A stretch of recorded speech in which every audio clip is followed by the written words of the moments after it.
Welcome to Roadcase, the podcast that explores the live music experience. Thanks for joining us. I'm your host, Josh Rosenberg, and I'll be taking you on a journey through in-depth interviews with performers and key people in the industry to explore the magic of live music, how it can be totally transformative for both fans and performers, and we'll look at how they take it all out on the road. It's going to be a great ride, so here we go.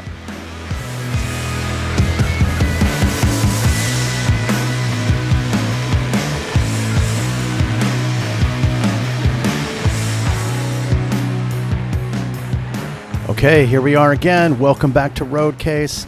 I'm Josh Rosenberg, your host. Thanks for joining me. I'm really psyched to be here, and we got a lot of great episodes rolling out, and this one is no exception. Before we get started, I want to remind everyone and encourage everyone to get involved with the Roadcase community, and there's a bunch of ways you can do that. You can email us. We love email. Who doesn't? Our email is info@roadcasepod.com. You can also follow us on the socials, and as you know, that's Instagram, Twitter, and Facebook. We're at Roadcase Pod, and we also have a YouTube channel called Roadcase Podcast.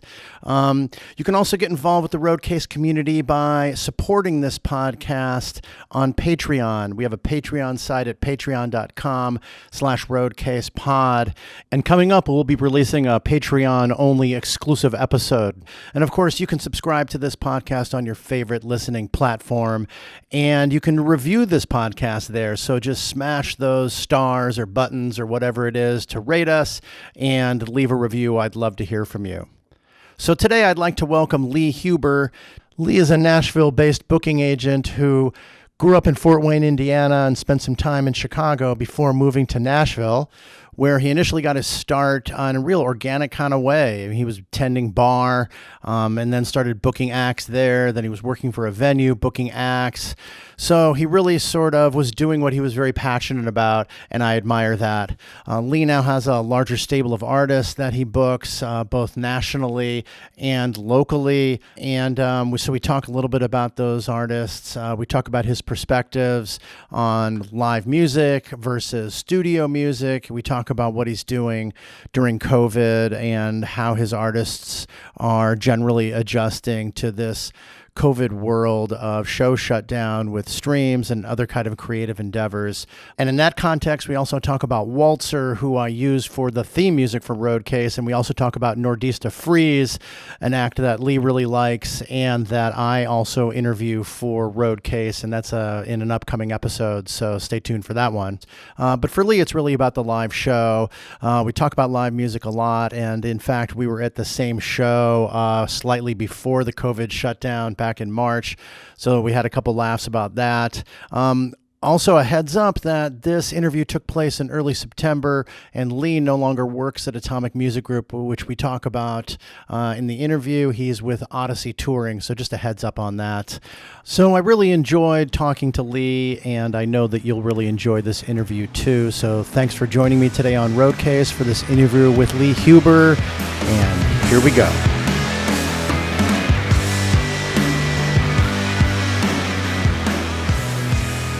Hi, Lee. How you doing?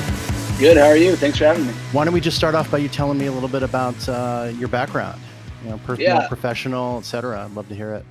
Totally. I'm from Fort Wayne, Indiana. Went to Indiana University. Afterwards, I lived in Chicago for a little while. I moved to Nashville probably 7 years ago. Mm-hmm. I'm a booking agent. I work at Atomic Music Group. I kind of got into that through working at venues and throwing shows at smaller venues, and ended up here. Where did you originally start your professional career, in Chicago or in Nashville? In Nashville. I wanted to do it in Chicago, but didn't really break into the scene how I hoped. I moved to Nashville. I had a job doing some PR, and I was kind of bartending on the side to kind of pay the bills and working at music venues. And every time someone asked to book a show, I said yes. And that's how I ended up doing it. Wait, you said yes because you were bartending and were able to book a show? How did that, explain that a little bit? Wait. Pretty much it. It's like, here's a beer and you want to perform on Tuesday? Yeah, that's kind of how it works. I had a lot of friends who were musicians, and when the buyer for the club I worked at had an off night, he just asked if anyone had any ideas for a show, and I would say yeah. And it kind of went from there. But really, what happened with me was another bar I worked at, the owners were starting a music venue, and they didn't really have any connections in the industry, and I just volunteered to kind of take over the job and be the general manager and the Wow, booking that's awesome. person, and that's kind of how it started for me. Wow, that's crazy. So you were into music in the first place, and you were working at a bar. Did the bar have music in it, or was it just like it was No, a watering hole? it was a sports bar. It was a sports bar actually. Oh, It okay. was just a total sports bar. They did have an open mic upstairs Ah, one night a week that I was not involved in at all. Um, but it's Nashville. People think there's big money in the live music in Nashville, which there can be. So they kind of just wanted to start that venture, and I said, huh. "Let's do it." Yeah, really. I mean, you're in the right town for that, right? So there's a So, ton, obviously there's tons going on in Nashville. Was there something that, like you said, you tried to do it in Chicago? What prompted your move to Nashville? um, I just got tired of the winters. Honestly, it was Yeah, whatever that I first can polar. relate for sure. Yeah, yeah. It was whatever that polar vortex was, probably in 2013, maybe. Yeah. And I'd broken up with my girlfriend, so I was sleeping on people's couches, trudging Uh, through the snow. And I had tickets to Second City do a benefit every Christmas where Jeff Tweedy plays uh-huh. acoustic, Yeah, and yeah. I couldn't get anyone to go with me because of the weather. And I said, fuck this, I'm moving to somewhere a Yeah. little warmer. Yeah, that's a good call. That's a good call. And you were happy with it, obviously, and kind of fell in with the right people. And so you went to Nashville with a passion for music. Is that Yeah, I fair always wanted. characterization? Totally. I always wanted to work in music, and unfortunately, like a lot of people, I didn't really know how to fit in or what the music industry really looked like. So I was kind of just searching for a place that I could mingle with people and learn about it. And Nashville is a really, really awesome place for that. Yeah, yeah. Um, so tell me about that. I think that's an interesting story that you just volunteered to start booking. How did that go? It So went. what was the like? Okay, so you're bartending, and some guy said, "Do you want to book? Or you want to book a band?" And you're like, "Yeah, okay." But there was also that secondary story about they were starting a new venue. Is that the same person you're talking about, or is that two They're different things? two different people. The second story is probably more interesting. The first one, it was a really Let's small room. for sure. Let's do the more interesting one. Cool. Yeah, it was they set me up with an email, and I sent out a million just requests to people that I hadn't heard of, asking for totally the wrong thing. People And meaning performers. performers. So Yeah. I mean, I just got on social media, looked at other venues to see who was playing, and I was asking for like I was paying very little for a very long set. And someone finally, some nice person, I think his name was Andrew Velez. I've never talked to him since. Called me and said, "Hey, you're doing this wrong. You need to build shows. You need to have competitive pay and kind of create an environment." And I listened to him, and it kind of went from there. I think it was my third show I did it was called The Country, actually. Um, like 150 people showed up on a $5 ticket. And, I was Yeah. doing two people per show Right. besides that. So I found something that worked, and I just ran with it. Oh, that's great. That's great. And then how did you end up at Atomic Music Group?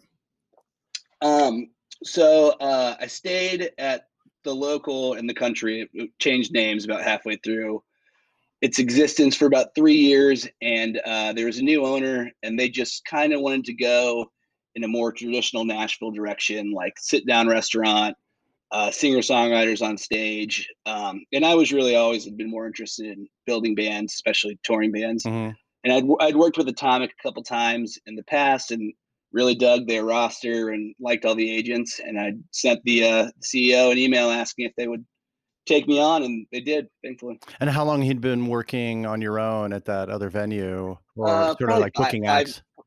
5 years. It 5 was years. 3. I was the general manager of the local and the country and the lead buyer for 3 years, and I was doing it for about 2 years before that. Right, So, right. and I've been in Atomic for a year and a half, coming up on 2 years. Oh, So I'm okay. actually pretty new in the industry compared to some people who start.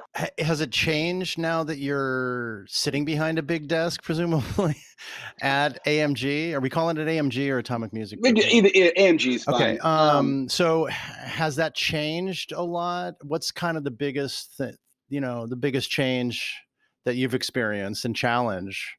Honestly, the biggest change is a sad one. It's not being at every show. That's the really beautiful thing about being a buyer or a promoter in a club is you're forced to go to every single show. I mean, I can't fly around and go to all my band shows every night. It's not even physically possible. Right. So that's Sure. kind of the big change. Well, you're talking about not being able to see your own acts because Yeah, you're booking nationally, exactly. which I'd like to Right. talk about like booking locally versus nationally in a little bit, but you can still go to all the shows you want in the evening, right? I mean, It's true, but it is hard to motivate yourself when you've been sitting at a desk for 10 hours looking at emails. It's a yeah, lot for sure. easier when you have to be there to kind of talk to everyone. So Yeah, that's yeah, what yeah, I would yeah. say be the biggest change. Right. I mean, would you rather be doing this in conjunction with a particular venue? So that would be the case, or obviously that's a trade-off that you've accepted and is sort of part of this job. Yeah, it is. I do occasionally work with just one venue in town, but that's not really my full-time thing. It's at the end of the day for me, it's really about growing an artist and not growing a scene or growing a venue. So I really kind of like to stick into the agency realm where I can have a project that I see start to finish. Yeah, yeah. Um, so what are so let's just say I wanted to ask you, you have a stable, I know I looked at your background from Yeah. artists and that's like 10 or 12 various artists and those are artists that you've kind of built up and have personal relationships with. Yeah. How does that sort of start? Like take me through how you built up that business to date. Yeah. It really just starts with going to a lot of shows. So I met people in the scene, I'd seen their band. And there's always a tipping point when you can no longer do it yourself effectively and you Hmm. need to have someone come in and kind of take over the reins of booking. And I was lucky that really, I do two main genres. I do kind of like hipster honky tonk for lack of a better word, kind of a Right. Nashville thing. Yeah. And then I kind of do like East Side indie rock sort of stuff. And with both, there was just a guy in a band that I knew that said, "Hey, I like really need some help. Are you willing to kind of help? I know you have this atomic thing. Are you willing to help?" And I said, "Yeah." And just through those connections, I met other like artists that I dug and kind of just helped build them that way. Right. So sort of one after the other. Yeah. Do you look so those are kind of your genres that you prefer. Are you able to stick with those genres? And Yeah. For is the it most part. easier to book? Do you want like I guess kind of what I'm really interested in is are you booking bands that do you have to love the band to represent them? Do you have to love a band to book them? And do you have to love the genre? I mean, generally, I I mean, would say you personally, I would say me you don't. personally. Yeah, I mean, you don't you have to definitely in general, you but definitely do. is that Um, easier for you? And yeah, I mean, at the end of the day, I'm not doing this for the money. I'm not doing it for the clout. I'm doing it because I love the music and I want to work with the yeah, bands that I yeah, like and see right them on, succeed. right on. So that's really at first. That's the first thing I'm looking for is do I support this music? Do I think other people will dig Right, this right. music? Can I help them out? And if not, do I know someone who can help them out better than I Yeah, would be able yeah. to? I mean, obviously, that's going to make your job a lot easier. You know, you got to, if you love your job and you obviously, in this case, it's about music. If you love the music that Yeah, they're producing, then you love them and you want to make them famous, basically, is the end totally. game, right? Or, I don't know if it's famous. It's well, no, I just mean, I be misspoke. I right. mean, like, you want to help them do what they want to do their job and perform. I want them to be able Let's to leave create famous art. out for a minute. Yeah, I want them to be able to create art comfortably and keep making great music, and that's the goal. How's it been going for I mean, that's kind of a trick question. That's a insane question right Yeah. now, but I mean, Um, but it it's was our 9 months. It was, so then I'm just working backwards and doing my math on the fly. It's been 9 months since you've been at AMG before the pandemic, I roughly. started I started in November of 2018, so I'd been there over a year, Ah, okay. coming up on 2 years actually. Okay. Yeah, yeah, yeah. It was going really well, and it still is for a lot of my acts. It's just because there's no touring isn't the end of the world. It's one revenue stream. It's one awesome thing they get to do, which is play shows. But there's plenty of other ways to leverage that, and I've been lucky that a lot of my acts really are motivated to find unique ways to to play in front of people. There's a band I work with out of Chicago called Waltzer. Yeah, I'm That does familiar with this. them. I know Yeah, Sophie Sputnik. yeah. Sophie's awesome, and Yeah, her she's Waltzer great. TV program is really one of the most unique streams I've ever seen. It's Yeah, for sure. I love it. I yeah. I love her. mean, I love her music. I love what she's doing. You know, the music variety yeah, show is just kind of one way to do that. What else have you seen that's effective totally. that other of your artists are doing? Um, it's always just taking a live stream and making it creative. Playing guitar in front of a camera, no one really actually likes that. It's going to a venue and advertising it as a show and ticketing it. Stuff like that is cool. Yeah. Playing in unique locations is cool. Just and everyone's doing that, which is awesome. Yeah, for sure. I mean, what are some of the key like changes that you've found that you think are going to stick around post pandemic or post I mean, COVID when we it's kind pretty of get back to this kind of get back right. to semi normal? Right. I mean, there will be a time when there's shows again, but the live streaming part of it is such an obvious benefit to a show that wall between having to be there is going to be totally dropped down. I mean, venues across the country are spending tons of money installing really nice audio equipment and really nice video equipment so they could then stream the show. Yeah. I mean, I think there will definitely be a world where you pay more for the ticket to go and you pay a lot less to just see the live stream, which people will Oh, be so you think using it's going to both. be a mix of both going I forward? think it's going to be a mix of both. I actually think it might raise ticket prices a little bit Uh-huh. for the in person, and then with really nice sort of viewing experience, be a cheap ticket to get the stream on top of it. Yeah, for sure. I mean, from speaking personally, I'll pay artists more when we come Yeah, back to make up for the lost revenue, for totally. sure. For sure. I don't, and I would encourage any way that they can to generate more income from that live performance would be phenomenal for them and for the industry. And I always thought streams are a great way of getting in front of all your fans. You're not just getting in front of the fans when you're playing in Chicago. You're getting in front of Exactly. everybody at the same time, potentially. I mean, Yeah, it's a huge potential moneymaker.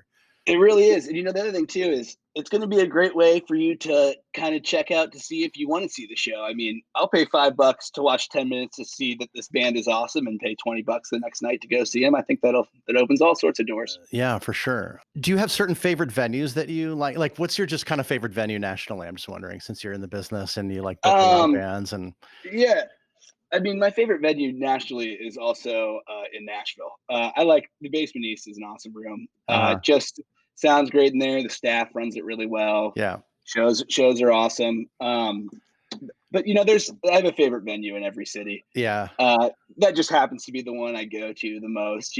Empty Bottle in Chicago is a rad room. right. Love hanging out there. But yeah, there's great. That's the awesome thing. It's just like there's great bands all over. There's great rooms to play in all over. And you don't get to travel as much as you used to, is what you're saying. Yeah, I don't get to travel as much as I used to, but I would love to. I'm always jealous of people TMing, tour managing. I'm very stressful, but you do get to go see a lot of shows and meet a lot of cool people. Yeah, yeah.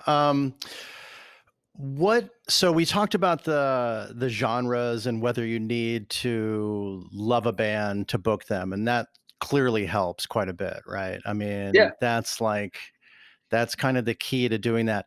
Does what is your view on studio work versus live performance? What do you think truly brings the fans? What are you looking for in that? Are you looking for somebody that can really lay down an amazing, beautiful album, or is the live performance the most important aspect of what you're looking for? For me, it's always the show. I don't work with bands I haven't seen live a couple times at least. Yeah, But as far as studio goes, it's maybe a Nashville answer, but I'm just looking for a good song. Like if there's a right song that on. I really, really connect with, then I'm interested to go see them, which is always the first step. But I mean, I don't think that's true for the listener, but it is for me as an agent. Yeah, I mean, and um for me it is it's the live show. It's the show that's the driver, but yeah, it's the songs and what you're going to see. And I guess I was just wondering because you've seen kind of fan bases build up over acts that maybe were not as popular when you first took them, hopefully, and now they've become more popular by playing in front of people at shows. Have you found that that develops more of a fan base than perhaps cutting a great album or having a great song? Is there can you speak to that a little bit? Like, what's the Yeah. live performance versus an album, for example, for you? And how does that drive your own process and the business aspect of it? I mean, it's different. I'm, as much as I said the song's important, I'm kind of like you. Like, what really gets me is when a show is awesome and you see a fan group that is growing and really loving it. Like, that's the energy I'm looking at to work with. But that's a long, hard process. Yeah. And having a song on radio or playlisted and played a lot gets you in front of a lot more people that can grow it more quickly than you can organic going to shows. But there's a band out of Nashville called Nordista Freeze that I rep. That What's it called? he's Sorry. Nordista Freeze. Uh-huh. So he's a really cool kid. He's like 20 years old. I saw his first show that he played in a venue. I booked it. He was on the bill, and he brought everyone cookies, which was cool. I like that from the get go. I've had donuts served to me at Thalia Hall. God, I want to remember the name of the band. Okay. It's a great movie. He endeared me to him. Oh, it was Lake Street Dive served donuts awesome? Because there was like, we're celebrating our eighth sellout at Thalia Hall, and it was like, I don't know, it was like 10 minutes before they came on stage, and she came out and just passed out a bunch of boxes of donuts. It was great. That sounds awesome. So but yeah, so he he light crowd, but he got on the stage. He sounded like Lou Reed, like Velvet Underground Lou Reed. He was jumping all over the place, and he just killed it. And I always remembered that. Maybe a year passed, and he asked me for a show, and it was his tape release show, and the bill was incredible. 300 people showed up, and same energy. Another year passes, do another show, sell out, and the groups of kids showing up just keeps getting bigger and bigger, and they all know the words and they're all digging it. And that's really what I mean. It was one of those moments of excitement when we finally started working together beyond just doing one-off shows. I was like, this is something I can get behind. This is what rock and roll shows are about, is right. getting people to jump around and getting more people on board. So clearly when you send an act out, you're interfacing constantly or talking to the tour manager and getting the feedback from each particular show, or talking to, like, how do you find out your own self about how that act is doing on the road, for example? How the show's like, what do you do day to day to figure that out? I mean, you talk to the promoter, the venue, and you talk to the tour manager. And you just it's really a numbers game. So you just want to see shows selling out, and if shows don't sell out, you want to hear the promoter say that was a really good show, because at the end of the day, if it financially doesn't work, which it does occasionally financially not work, you want to at least make an impression. and have them say, okay, well, this is worth investing in, because that really is. You don't go to a market first time unless you're someone really special or something really special is going on and sell out the room. It's 3 or 4 years of playing there, and the audience growing and growing. Right. So you take an artist and you have kind of a notion of where they want to play, whether they're just going to play locally in the Nashville area or in that certain larger towns in that area, and then kind of build out from there, or start them as an opening act, for example. I mean, take me through kind of the options for what you look at for a particular act, and how to either get them started or what that looks like kind of when it gets rolling. I mean, there's, doing a support slot is obviously the best way to grow an act. You get them with a larger act that has a fan base. Yeah, for sure. Right. Yeah. It's the model. And it fucking works too. And it fucking works. Yeah. And once you've established that, it's just hitting the right size room and making sure there's an anchor, a reason for you to be going out on tour. Whether that's like, say you had a really good show in Chicago, you're anchoring the whole thing around making the next show in Chicago just as good. And you just build out from there. It really is just a building process of growing organically from where you're at outwards. So that goes back to what we talked about originally about studio albums versus live performance. Is that anchor, when you say anchor, you mean kind of a reason to go back? Either they fucking crushed a show like a couple of years ago or a year ago or 6 months ago, But then they're coming back and they're creating more because they're creative artists and they create a new album, or they don't have to, or where you send them out, just we'll just be touring and this is what we're going to do. And then you can do an album. Like, how much pressure is there to kind of coordinate all those kind of creative elements so that they're maybe putting out an album before they go out? Or is that just not the model that you're looking at? No, that is the model. I mean, that's the most important thing, is that's how you make it work, is you line everything up. You know, Mm-hmm. you're touring behind something that came out, it's getting organic listens, it's getting playlisted, your shows are getting better. It really is all, at the end of the day, being an agent's just part of the big machine, which is Yeah. growing an artist's fan base. Yeah. Yeah. Well, um, I guess we could say, poetically speaking, that you're kind of there's a real art versus business kind of art form, for example, that you're really right in the middle of, and you have to walk that Totally. line of being the business guy and representing artists.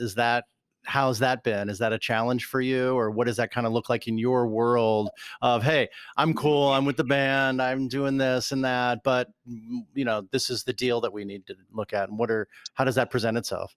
I mean, it's always a challenge to be the one thinking about it. You try to get the kind of team where everyone is organically going in the same direction, so you don't have to be the one saying, this doesn't make any sense. Why are we doing this? You're losing money. But it's always tough to walk that line. It's not. I don't personally like to think about myself like that, but I guess I kind of am.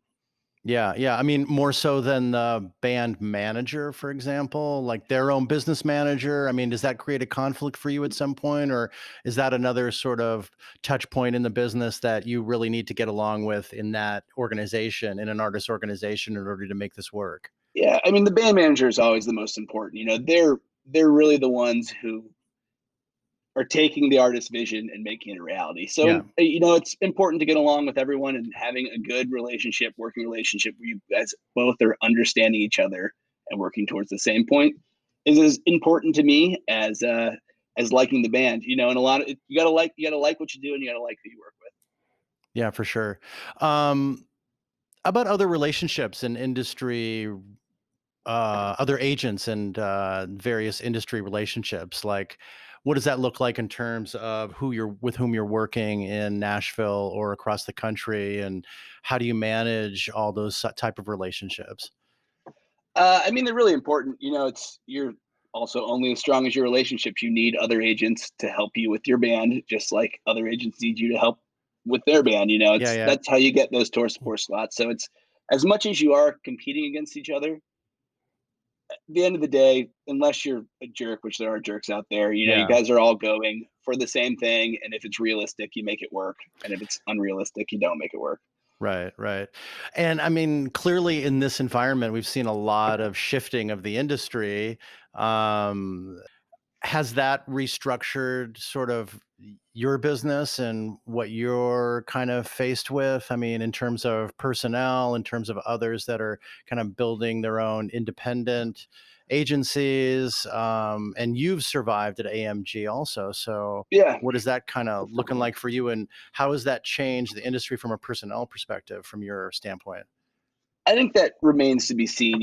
People are still shifting around, but till touring starts back up, we won't know how it looks. I mean, there's plenty of industry news about people breaking off for major agencies and starting their own. But at the end of the day, they keep their bands for the most part. So I don't know how much it will switch. I really think venues are going to be the interesting thing. We don't know who's going to survive. We don't know who's not. People are going to lay off. People are getting laid off every day, and also things are going to pop up. So that's where I think the real turning point will be.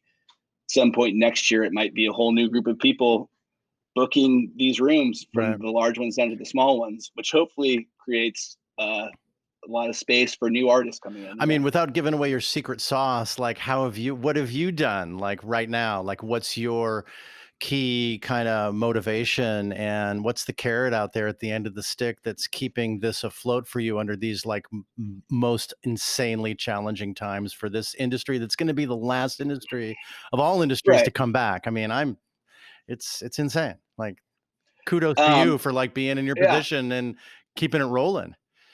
Yeah, I mean, I'm just trying to grow my artists as much as possible so that when touring comes back around, they're able to tour bigger and better than they did before. Yeah. And I think when it comes back, some point late 2021 or 2022, I mean, people are going to be dying to go to shows, and Oh, it's for going to sure. create, and people are going to be willing to pay more because Yeah, they let's talk know about what pent-up artists demand. went Let's through. talk about pent-up Yeah, demand. Jesus Christ. exactly. So, I mean, my motivation is to just put my artists in situations that they can build their fan base and showcase their art in a live setting for streaming. That's kind of the Yeah. goal. Have you had good success with streaming, different forms of streaming and stuff with your particular lineup?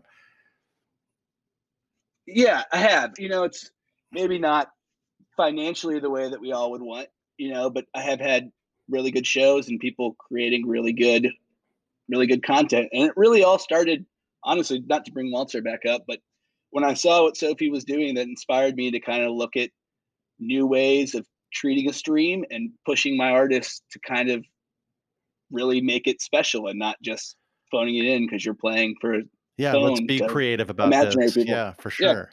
Perfecting the art of the stream. I mean, I've seen Turquoise does a great job in doing those Zoom collages basically where Yeah. they're, and it's fantastic and entertaining and different. And people kind of look at that. I've sent it to friends and whomever and people, and they're like, oh, geez, this is what it can be like. Yeah. I I think mean, it's it's fucking interesting. cool, I mean, It let's is just really take cool. this and let's change it and let's make it into a new art form because we're going to be in this situation for quite a while. Long time. I mean, it's funny. I will sit for hours on my phone and watch live Oh, videos hell yeah. of someone playing in a venue in a basement recorded. But as soon as it's a stream through an audio, I don't want to do it. So it really is important to make it creative and record it because then I watch it all day long. I think everyone feels the same way on that. Yeah, for sure. I mean, it's definitely kind of a sea change. And like we said, it's going to be sticking around for a while. What are some of the best things that you've seen of bands that you've liked so far? What's kind of notable for you? Just because I'm curious about what you're seeing and what you're looking at. Um, Beyond, I'm not pitching my own my own acts, but I think Walter is doing really the best thing. Yeah. There's Well, another, let's explain another first to people that are listening that Waltzer does kind of I've seen it and it's really great. Sort of variety show, would you say? Is that like a yeah. how would you characterize it? It's They have like uh, 8 different acts and they bring it on and then right. Sophie Sputnik does little vignettes and they're very funny and she's creative and it's It's innocent and it's beautiful and it's relevant and it's really interesting. How would you describe it? Yeah, it's like a Tim and Eric or Adult Swim style show that's combined with a live stream. It's sketches and skits cut with people doing really unique live takes, all the way from iPhone recordings to like really well done Yeah, yeah. visual effects and audio stuff. So And watching she's Puddles Pity Party Puddles does crush killer stuff. Destroyer. You saw the Inside Yeah, Lands? yeah, man, God damn, it that was was awesome. fucking great. It is cool to see all the festivals kind of creating really nice streaming platforms for people and getting people to come around what they're doing without physically being there, which is really the point of it. Yeah. There's another artist I dig. Her name's LG. She's from Thelma and the Sleaze. Uh-huh, yeah, And she does I she watched the video that was linked to her on your lineup. yeah. Right, right. She's done really cool stuff. She just has a green screen. She plays guitar by herself, and that stuff's really awesome. It's I think the coolest thing about the streams is when you get to see an act just play acoustic that you never would see play acoustic, and True. in an intimate way, beyond the more Yeah, I predictable love when stuff. there's, like, bands that one individual will just break off and like, "Okay, I'm just gonna do Instagram live Yeah, now and just play." That's a great opportunity. That gets a little old and right. the sound is Has not to be the really. right person. What's that? It has to be the right Has to be person. the Well, right it has to person. be, Yeah, like, once or twice maybe, yeah, unless he's, like, your favorite guy. But, yeah, but the sound it's amazing how people's standards of sound is, like, different. I mean, I know it takes a lot of, yeah, resources to be able to create good sound, but sometimes it's just a little disappointing, I think. I agree with I you on mean, that. to put it kindly, I'm not gonna really. Um what do you think? So you talked about uh, in terms of live music coming back. You said it might not be until 2022. Is that kind of your like? What's your thinking? I mean, obviously you've given this quite a bit of thought. I think would not be a reach to say. Yeah, I mean, I think I have 4 shows in October I think will play, and their shows playing now. They're Yeah. few and far between. The winter is gonna Where are those change that shows up. for you? They're kind of in the Southeast. I have one in Indiana, one in Lexington, one in Mississippi, and one in Memphis. So kind of the Southeast, Are those indoor Midwest. shows? They're all outdoor shows. Right, right. So that's where I think it's going to change things when it becomes winter. Yeah, yeah. So there will be shows. There'll be big shows and small shows, but tell as things are going, it doesn't seem like it will be safe to continually get people in a room till there's a vaccine, which is probably more than a year away. So, yeah, I think Well, yeah, I'm hoping 2022 probably. vaccine early 2021, but Yeah. we'll see how that goes. But then, so what's the lead time for you and for others once kind of how would this go down timing wise? Like, okay, we're thinking there's going to be a vaccine. There's a vaccine. People get like without kind of belaboring the point, like what's kind of your timeline and what's a lead time? Right. So I think me and maybe a lot of other people were under the impression, in May that there was going to be some point where shows are okay and we were going to be working for 3 weeks straight, booking as many tours as possible. Mm-hmm. I don't really think that's how it's going to be. Like when there's announced a vaccine, things will start slowly heading in that direction. It takes at least 2 months at the very minimum to book a good tour. Right. So as things start heading in that direction and people start reacting and preparing, it'll be a slow, gradual move towards full scale touring. Yeah, slow and gradual, I think, is the key to that. Yeah.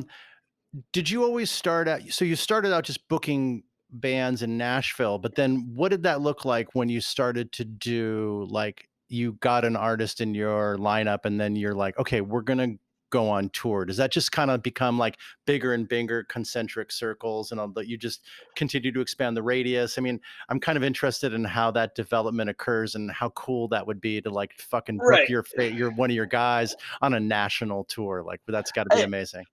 It is really cool, and it is a gradual thing, but normally there's signs that it's going to happen. Yeah. I think the very first tour I booked was like a 30-date for a band that didn't have any history. Was a 30-date tour for the Minx, and we just pretty much just decided to do it. Yeah, yeah. That's more or less the absolute wrong way to do it. You're just blasting emails trying to get anyone to take the show, but it is cool as things grow. You just starts making more sense where they have history there. If not, like for example, say you did 300 and 500 tickets in Rochester, you're going to book Buffalo next time in a smaller room. So it just grows out that way. Right. I mean, how does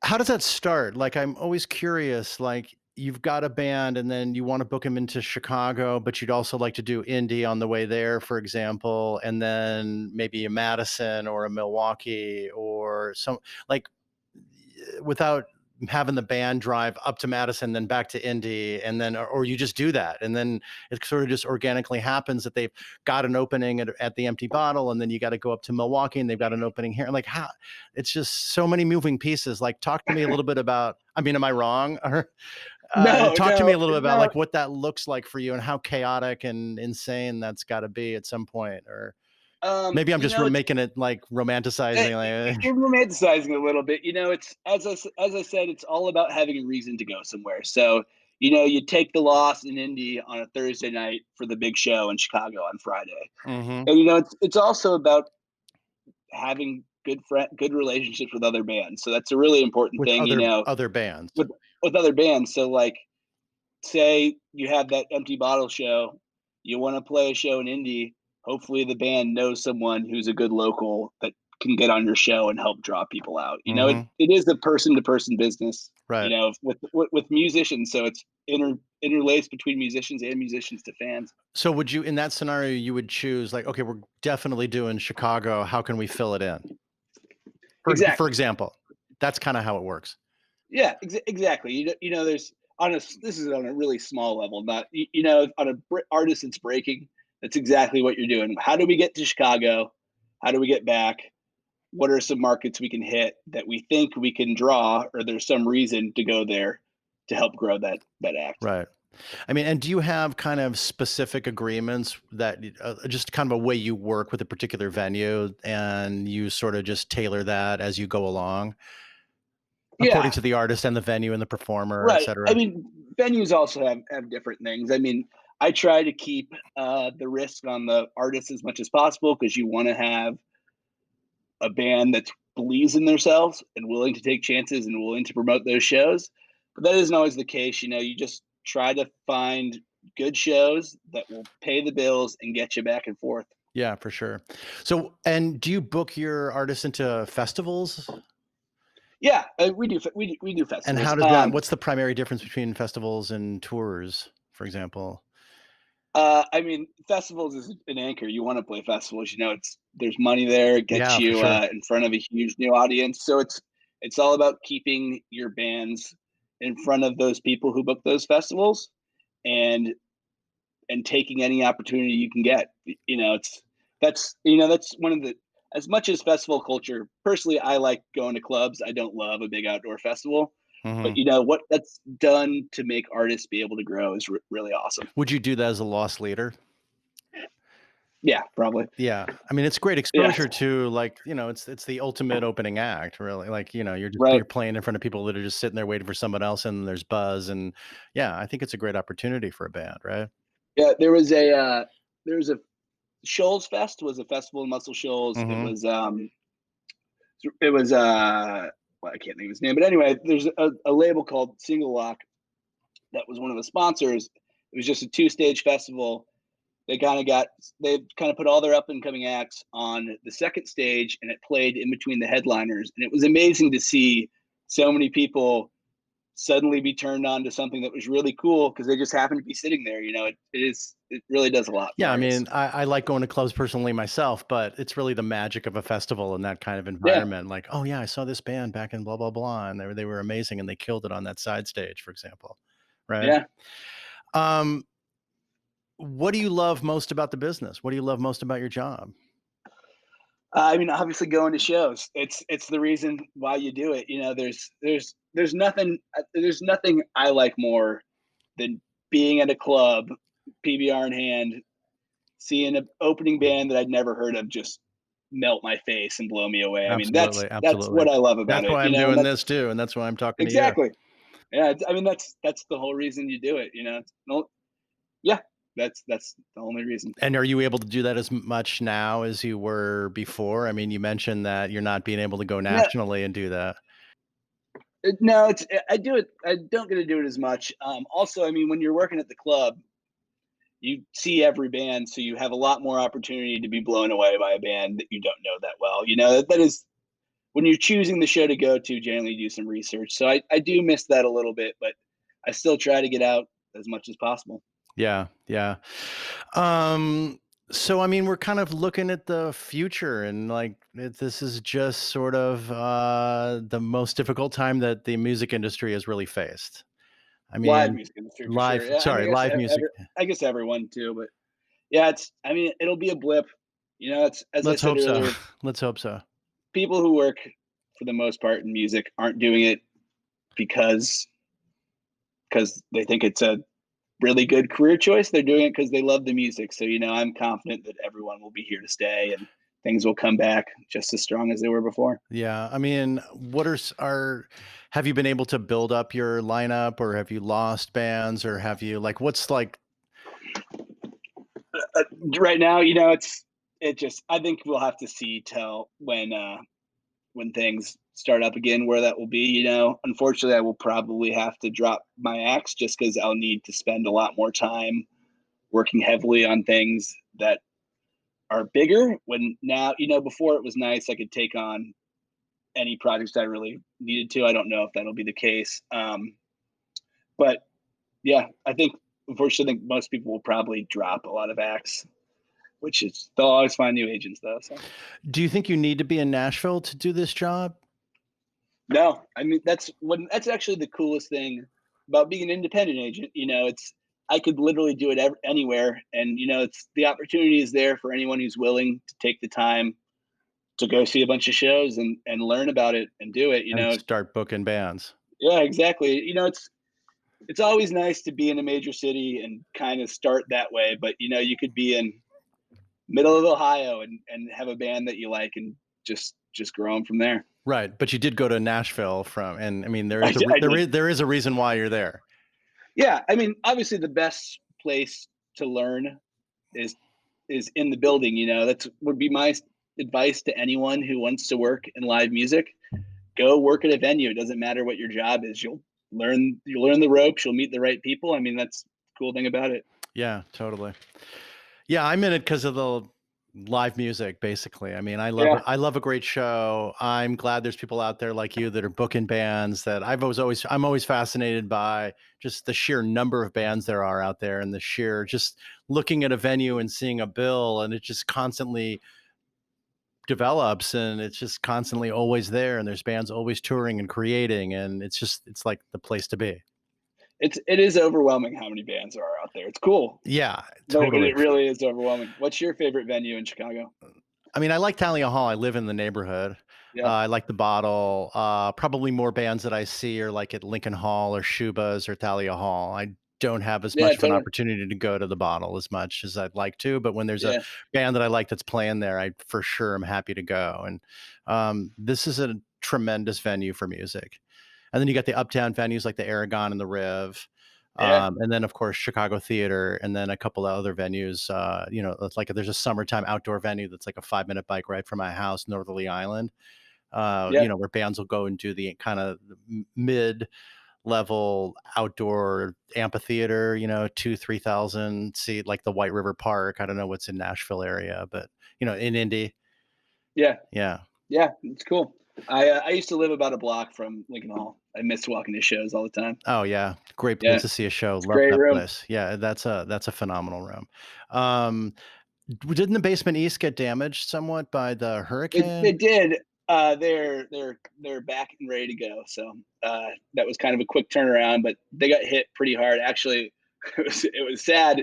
Minx, one of my bands, had a mural on the wall that got totally destroyed by the tornado. It was very sad to A walk up there and mural see it. of them, or that they A mural, painted? no, a mural of them. Oh, They so got they're like an hit. institution there then. Yeah, no, they're not like an institution. It was a promotional thing for the album. They're a Oh, great okay. band, All right. but it was sad to see Nikki is the girl who leads face on bricks and shambles. It was an interesting Yeah, for sure, for interesting sure. morning. I love the hi-fi in Indy, by the way, speaking of your Indiana roots. That's a Yeah, really man, nice room. killer room. I like that backdrop on stage. That I guess it's like Yeah, yeah, right? triangles. It's like It's really cool. yeah, it's those like acoustic cones kind of thing or something. It Yeah, makes for a great picture, let me tell it you. really does. I've got some My great shots from the my last show to tie it all together. My last show before everything stopped was Twin Twin Peaks Peaks. I was at that show, at at, dude. at Lincoln Hall. Were Yeah. you? No. Oh, Lincoln No, Hall. sorry. No, Hi-Fi. no. At Hi-Fi, Yeah, Hi-Fi. with No Rookie. way. Yeah, I was at Yeah, that show. Yeah.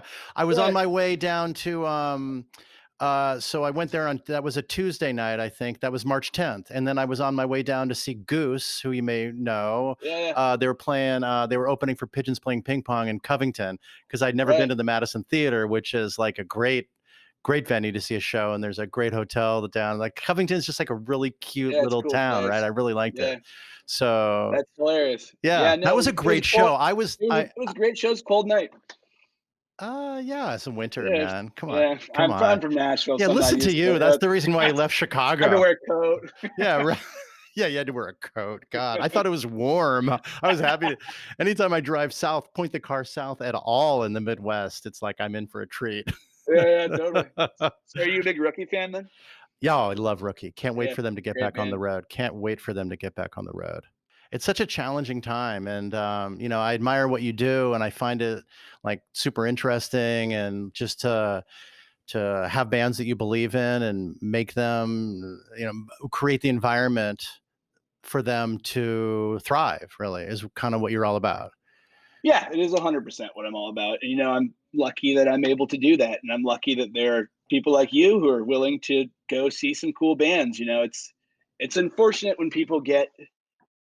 It makes me sad when people get stuck in the same music they've always listened to. It makes me sad when people can't learn to love bands in a live setting. I think that's something that we have lost along the way is people have to know all the songs to really enjoy the show. I mean, you should just enjoy the show when you're there and kind of discover music that way. Yeah, I totally relate to that. Sometimes I really enjoy seeing bands that I don't really know because I'm like, wow, you have no prior expectations, obviously, when you don't know the music, and then you can really just get absorbed in the moment of, Yeah, God damn, this is great, and yeah, that's happened so many times. And even just seeing a band where I just know like one song. I mean, look, I'll go to any if I've heard them and I like a song, I'll go. I mean, yeah, totally. yeah, I mean, uh that's what I'm all about, and that's how I got started, and that's how I want to just keep moving forward and listening to music. And I'm just trying to stay positive as we all are during this really fucked up time. It really is, but But we'll hey, get I'm through it. busy. I could That's be busy every night watching streams like right, everybody else, right? I mean, exactly. It's all you can do. I'm even like busier. Right. And it's on the comfort of my couch. So there are some positives. Do I want to be around a bunch of people breathing on me? I mean, kind of when you say it like that, I'm not really quite Right, sure. right. That's true. Well, I think you do. One day you will, Yeah, once yeah. you don't I have the mean, mask on. aren't you And looking back at like live streams now and you're like shows and you're going, wait, there's like that brief second when you're like, no one's wearing a mask. And it's crazy. will I be wearing a mask? Will we be wearing a mask when we go back to the show? I unfortunately think we will be, Yeah. Yeah. at least partially. Changes Who the knows social though? aspect of shows. That's for sure. Totally, totally. But I'd rather be at shows and have it change a little bit than not be there at all. I miss the volume of sound. I miss the kick drum being mic'd, you know? I mean, It, I've it got a is. nice It is. sound system at home, but still it doesn't my neighbors hate me. I'm like, no one's complained no one's complained yet, but I'm like, "Hey, I'm in the music business. Like, this is what's Right. gonna happen at night." I try to turn it down by 11. Fortunately, the streams are not like, it's sort of like union rules So, at home. Everything finishes by about 11.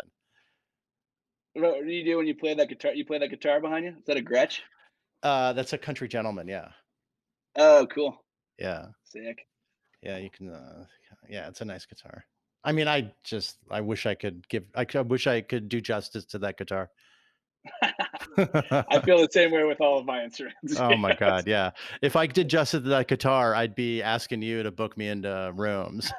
I'd do it.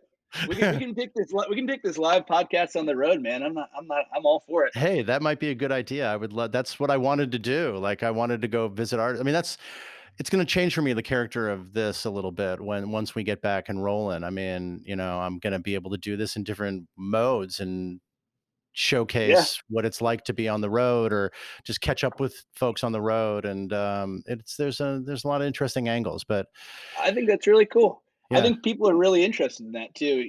As much as it's romanticized, it is interesting to go to a show and see what really happens. yeah, yeah. And people like their podcast. My girlfriend books a comedy club in Nashville, Uh-huh. and about half of their business is actually live podcasts. It's amazing how people really are into How it. so? What do you mean, like just doing the equivalent of a So live stream and you just record to a podcast in that venue? yeah, it's a live recorded podcast. Uh-huh. So it's there's an audience. I mean, a lot of it's comedy oriented. Not some of it's kind of more human interest Right. interview oriented. But it's amazing that people So spend. she's a booker as well? She does comedy. Ah, books comedy. She books comedy. Yeah. Oh, okay. So you guys have got doubly hit in the What'd you say? like you can commiserate the two of you with Yeah, your we can. That's why we're on these big lavish vacations all summer long. yeah, to Rochester. To Rochester. Yeah, exactly. Um, what's been the craziest? One question I did want to ask you, and I kind of left it towards the end. Like you're dealing with bands asking for demands and hospitality or weird writers and stuff. Like, what does that look like? What's the funniest thing that comes to mind on that front, and how do you handle that kind of stuff? I don't make riders, so with my bands, everyone I work with, I like to think are pretty cool, so they don't have crazy stipulations. Yeah, Um, I saw one that was a turkey one time. just they wanted a turkey Just sandwich, or just like a turkey. just said a turkey. It Uh, was the last thing, a turkey. I didn't. I mean, it's you try to fill the rider as best you can. yeah, but you But said you don't do them. oh, I don't make my acts riders. Their manager does. But Oh, you I fill see. Okay. most people. Actually, I wish Rachel was standing here. She probably has much better rider stories than me. Some of the comedians ask Just for put some some like crazy fucking stuff. funny, stupid things in there just for the hell of it. That's crazy. That's Yeah. funny. That's funny. All right, man. Well, this was fun. Thanks so much Yeah. for showing up, and I really appreciate your time, and I wish you the best of luck in one of these really really difficult circumstances, and I hope that we can stay in touch. Me too. I enjoyed this conversation immensely. All I right, hope hope we get to hang out at a show sometime soon, we relatively soon. for sure will, dude. We for sure will. All right, All right, Lee. man. Thanks a lot, Thanks. man. Take care. Okay, there we go. Lee Huber with Roadcase. Really loved hearing his interesting insights into tour booking and how he came up in that industry in a really organic fashion. Like I said at the top, I really admire someone who's doing what they love from the get-go and trying to make it happen for himself. It was really interesting to see how live shows and tours come to life. He's got such a great positive attitude, especially when it's really difficult to do that during COVID and the live show shutdown. Lee is pivoting to live streams during this shutdown. And, it's interesting to hear how he sees streams kind of becoming integral to the future of live music. It's always fun to talk to someone who loves the show and especially someone who's on the ground booking acts, and how the love of shows and love of music really fits into what he does. Super tuned in to live music, and his love of the show is evident, and I loved talking to him about that. It's always really kind of a funny coincidence when you end up at a show with someone and didn't even know it until months later. Just shows you kind of what a small world it can be, especially in the Midwest when there's so many venues that are bunched together in a geographical area. But to have been at the Hi-Fi in Indy at basically that was Lee's last show and my second to last show before shutdown. It was just a super coincidence to hear about that. So that was kind of funny. Anyway, I'd really like to thank Lee Huber again for being here on Roadcase and sharing his background with us and some of his strategies for booking acts. Thanks again, Lee, for joining us, and I wish you the best of luck in 2021.